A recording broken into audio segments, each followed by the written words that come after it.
Baik, pada video kali ini kita akan belajar tentang komunikasi terapeutik. Seperti yang kita ketahui bersama, komunikasi terapeutik merupakan komunikasi yang mendorong proses penyembuhan klien. Dalam pengertian lain mengatakan, komunikasi terapeutik adalah proses yang digunakan oleh perawat memakai pendekatan yang direncanakan secara sadar, bertujuan dan kegiatannya dipusatkan pada klien. Nah, pada profesi keperawatan, komunikasi menjadi lebih bermakna karena merupakan metode utama dalam mengimplementasikan proses keperawatan. Komunikasi terapeutik adalah komunikasi yang dilakukan dalam tujuan terapi atau perawatan. Komunikasi terapeutik berasal dari dua kata, yaitu komunikasi dan terapeutik. Menurut Kamus Besar Bahasa Indonesia, terapeutik adalah berkaitan dengan terapi. Jadi, komunikasi terapeutik adalah komunikasi yang dilakukan yang berkaitan dengan terapi.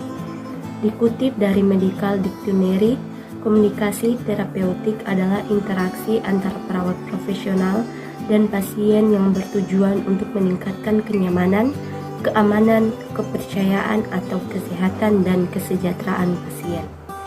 Dilansir dari buku Komunikasi untuk Perawat 2003 oleh Indrawati, komunikasi terapeutik adalah komunikasi yang direncanakan secara sadar, bertujuan, dan kegiatannya dipusatkan untuk kesembuhan pasien. Komunikasi terapeutik ini dapat ditemukan di lingkungan kesehatan atau rumah sakit, khususnya antara perawat dengan pasien. Karakteristik komunikasi terapeutik dikutip dari buku Komunikasi dalam Keperawatan pada tahun 2003 oleh Arwani. Terdapat 3 hal mendasar mengenai karakteristik terapeutik, yaitu yang pertama, keikhlasan. Perawat harus mampu bertindak secara ikhlas agar mampu tepat dalam proses perawatan. Kedua, empati. Perawat harus memahami dan merasakan bagaimana perasaan yang dialami pasien dalam proses perawatan. Dan yang ketiga, kehangatan. Hubungan yang saling membantu yang dibuat untuk memberikan pasien ruang untuk bercerita secara bebas dalam proses perawatan. Menurut Stuart Sunden 1995, fungsi komunikasi terapeutik adalah sebagai berikut.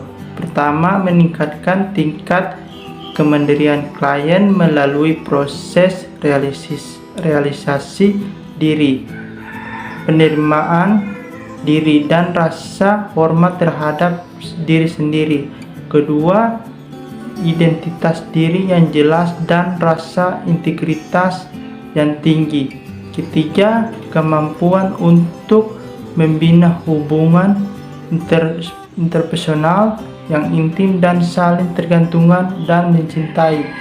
Keempat, meningkatkan kesejahteraan klien dengan peningkatan fungsi dan kemampuan memuaskan kebutuhan serta mencapai tujuan profesional yang realistik. Menurut Indrawati 2003, tujuan komunikasi terapeutik adalah membantu pasien memperjelas dan mengurangi beban perasaan dan pikiran, membantu mengambil tindakan yang efektif untuk pasien, membantu mempengaruhi orang lain, lingkungan, fisik, dan diri sendiri. Sedangkan menurut Stuart 2005, tujuan komunikasi terapeutik adalah kesadaran diri, penerimaan diri, dan meningkatnya kehormatan diri, identitas pribadi yang jelas, dan meningkatnya integritas pribadi, kemampuan untuk membentuk suatu keintiman, saling ketergantungan, hubungan interpersonal dengan kapasitas memberi dan menerima cinta, mendorong fungsi dan meningkatkan kemampuan terhadap kebutuhan yang memuaskan dan mencapai tujuan pribadi yang realistis. Perbedaan komunikasi terapeutik dan komunikasi sosial. Komunikasi terapeutik yang pertama terjadi antara perawat dengan pasien atau anggota tim kesehatan lainnya. Yang kedua, komunikasi ini umumnya lebih akrab karena mempunyai tujuan berfokus kepada pasien yang membutuhkan bantuan. Ketiga, perawat secara aktif mendengarkan dan memberi respon kepada pasien dengan cara menunjukkan sikap mau menerima dan mau memahami sehingga dapat mendorong pasien untuk berbicara secara terbuka tentang dirinya. Selain itu, membantu pasien untuk melihat dan memperhatikan apa yang tidak didasari sebelumnya. Komunikasi sosial. Pertama, terjadi setiap hari antar orang per orang, baik dalam pergaulan maupun lingkungan kerja. Kedua, komunikasi bersifat dangkal karena tidak mempunyai tujuan. Ketiga, lebih banyak terjadi dalam pekerjaan, aktivitas sosial, dan lain-lain. Keempat, pembicara tidak mempunyai fokus tertentu, tetapi lebih mengarah ke kebersamaan dan rasa senang. 5. Dapat direncanakan, tetapi dapat juga tidak direncanakan.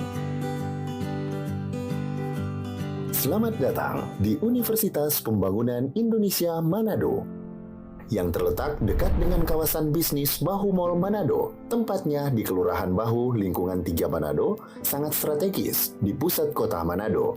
Dibangun di atas lahan seluas 2,5 hektar, Universitas Pembangunan Indonesia Manado berdiri megah dengan ruangan 7 lantai, terdiri dari ruangan kelas, ruangan kantor, perpustakaan, laboratorium komputer, laboratorium keperawatan, pengadilan semu, dan laboratorium bahasa, kantin, serta rooftop di lantai atas.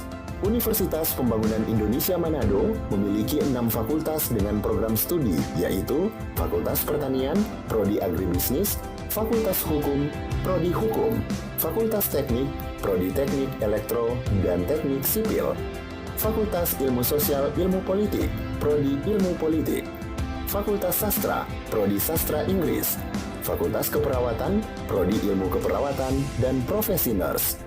Didukung oleh sumber daya manusia yang berkompeten dan tersertifikasi, Universitas Pembangunan Indonesia Manado memiliki dosen dan tenaga kependidikan dengan latar belakang S2 dan S3 lulusan dalam dan luar negeri. Proses belajar mengajar dilaksanakan dengan teknologi informasi merujuk perkembangan dunia modern saat ini, dilakukan dengan sistem e-learning dan sistem ujian online atau ULAIN. Hasil tracer student Universitas Pembangunan Indonesia Manado dan fakultas menyebutkan lulusan UNPI sudah tersebar di dalam dan luar negeri.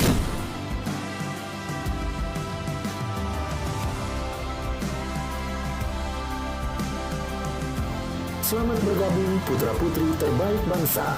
Kembangkan dirimu, raih cita-citamu setinggi bintang di langit. Kami siap menghasilkan generasi terbaik dan pemimpin di masa depan.